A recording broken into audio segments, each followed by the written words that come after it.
14 صدیوں کے بعد اب 15ویں صدی میں الامام المہدی کے ظہور کا وقت قریب ہے۔ اب جو کچھ مجھے حضرت امام المہدی کے بارے میں کہنا ہے، دوبارہ اپنی بات دہرا رہا ہوں، یہ میرا ذاتی گمان ہے، اختلاف کیا جا سکتا ہے۔ میرا گمان یہ ہے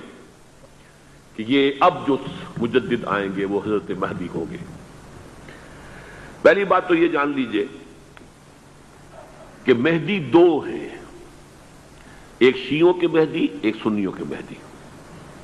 ان میں بڑا فرق ہے۔ شیعہ حضرات مہدی کو مانتے ہیں، وہ ان کے 12ویں امام ہیں، ان کے عقیدے کے مطابق انہیں پیدا ہونے کے فوراً بعد اس اندیشے سے کہ انہیں قتل کر دیا جائے گا ایک غار میں چھپا دیا گیا تھا۔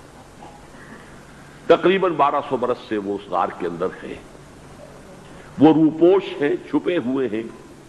اسی لیے انہیں امام غائب کہا جاتا ہے، اور اب ان کا انتظار ہو رہا ہے، اس لیے انہیں امام منتظر بھی کہا جاتا ہے۔ اس لیے شیعوں کے دارالعلوم جو ہوتے ہیں دارالعلوم المنتظر، وہ اس لیے کہ ان کا انتظار کیا جا رہا ہے۔ تو یہ ہے، اب وہ ان کا خیال ہے کہ آخری دور میں، آخری زمانے میں وہ ظاہر ہو جائیں گے، غار سے نکل آئیں گے۔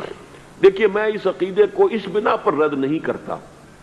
کہ یہ ناممکن ہے کہ کیسے کوئی شخص جو ہے 1200 برس تک کسی غار کے اندر زندہ رہ سکتا ہے، نہیں، میں سمجھتا ہوں ممکن ہے۔ 300 برس تک اصحاب کہف رہے کہ نہیں رہے؟ سوئے رہے۔ 300 ایئرس ہم مانتے ہیں۔ حضرت عیسیٰ اسی حیات ارضی کے ساتھ 2000 سال سے موجود ہیں آسمان پہ کہ نہیں ہے؟ آپ کو معلوم ہے حضرت عزیر 100 برس تک مرنے کے بعد دوبارہ زندہ کر دیے گئے۔ فَأَمَاتَهُ اللَّهُ مِئَةَ عَامٍ ثُمَّ بَعَثَهُ۔ تو ناممکنات میں سے کوئی سوال پیدا نہیں ہوتا، لیکن یہ کہ آیا کوئی امامت معصومہ کا تصور قرآن اور حدیث سے ہمیں ملتا ہے؟ پھر یہ کیا یہ موروثی امامت کہ حضرت علی کی نسل جو حضرت فاطمہ سے چلی ہے اسی میں یہ امامت ہوگی؟ اس کے لیے ہمارے پاس کوئی دلیل نہیں ہے، ہم اس کو تسلیم نہیں کرتے۔ ہم تو سمجھتے ہیں کہ معصومیت ختم ہو گئی محمد الرسول اللہ صلی اللہ علیہ وسلم پر، خاتم المعصومین ہے محمد الرسول اللہ۔ اب ان کے بعد تو اجتہاد ہے اور خلافت ہے، عام معاملات میں اجتہاد ہوگا، نظام خلافت کا ہوگا۔ تو ہمارے نزدیک جو میں جس مہدی کا نام لے رہا ہوں وہ مہدی ہیں جو ایک مجدد ہوں گے، جیسے کہ مجددین کے نام میں نے آپ کو گنوائے ہیں، مجدد الفسانی ہو، شاہ ولی اللہ ہو، سید احمد بریلوی ہو، شیخ الہند ہو، ایک ہوں گے انسان جو پیدا ہوں گے انسانوں کی طرح، عام طور پر اپنی عمر کو، پختگی کو پہنچیں گے، پھر وہ سامنے آئیں گے منظر پر، پھر وہ کام کریں گے، قیادت کریں گے، عرب میں ان کا ظہور ہوگا۔ دوسری بات یہ نوٹ کر لیجئے حضرت مہدی کے بارے میں، ہمارے ہاں احادیث کے جو مجموعے ہیں ان میں جو ٹاپ کے 2 مجموعے ہیں ان میں کہیں حضرت مہدی کا ذکر نہیں ہے، نہ صحیح بخاری میں نہ صحیح مسلم میں۔ لیکن ہم اسے نظر انداز نہیں کر سکتے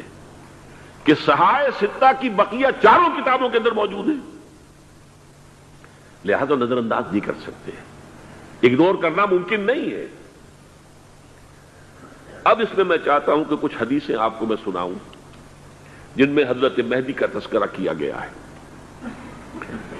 پہلی ہے وعن عبداللہ ابن مسعود قال قال رسول اللہ صلی اللہ علیہ وسلم، حضرت عبداللہ ابن مسعود سے روایت ہے، وہ فرماتے ہیں کہ حضور نے ارشاد فرمایا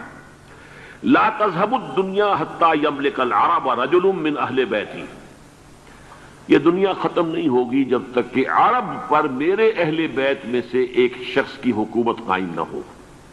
اور آپ کو معلوم ہے کہ آج تک عرب پر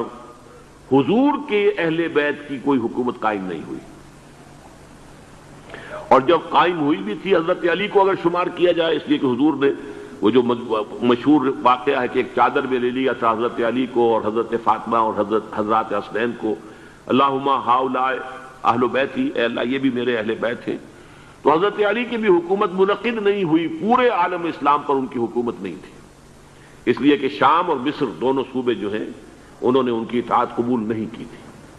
اس حوالے سے یہ معاملہ ابھی ہونا ہے۔ لا تذهب الدنيا حتى يملك العرب رجل من اہل بیتی یواطئ اسمہ اسمی، اس کا نام وہی ہوگا جو میرا نام ہے، یعنی محمد صلی اللہ علیہ وسلم، اور ان کا نام بھی، مہدی کا نام بھی محمد ہو، مہدی تو ان کا لقب ہے،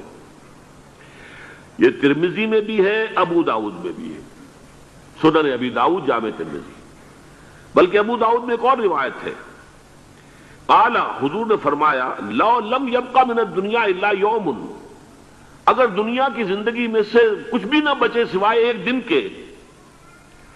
لطول اللہ تعالی ذلك اليوم، تو اللہ تعالیٰ اس دن کو لمبا کر دے گا، حتی یبعث فیہ رجلا منی، یہاں تک کہ میرے خاندان میں سے ایک شخص کو اٹھائے گا، من اہل بیتی، میرے اہل بیت میں سے، یواطئ اسمہ اسمی و اسم ابی ہے اسم ابی، جس کا نام میرے نام پر ہوگا، جس کی والد کا نام میرے والد کے نام پر ہوگا، محمد ابن عبداللہ ان کا نام ہوگا، اور وہ یملأ الارض قسطا وعدلا کما ملئت ظلما وجورا، وہ سرزمین عرب کو عدل اور انصاف سے اسی طرح بھر دیں گے جیسے کہ وہ ظلم اور زیادتی سے بھر چکی ہوگی۔ دوسری روایت ہے حضرت ابو سعید خدری رضی اللہ تعالی عنہ سے، حضور نے فرمایا، المہدی منی اجل الجبہۃ اقن الانف یملأ الارض قسطا وعدلا کما ملئت ظلما وجورا یملک 7 سنین، رواہ داود، کہ مہدی مجھ میں سے ہوں گے بڑی روشن پیشانی والے اور بڑی کھڑی ناک والے، وہ زمین کو بھر دیں گے انصاف سے اور عدل سے جیسے کہ وہ ظلم سے بھری ہوئی ہوگی، اور وہ 7 برس تک حکومت کریں گے۔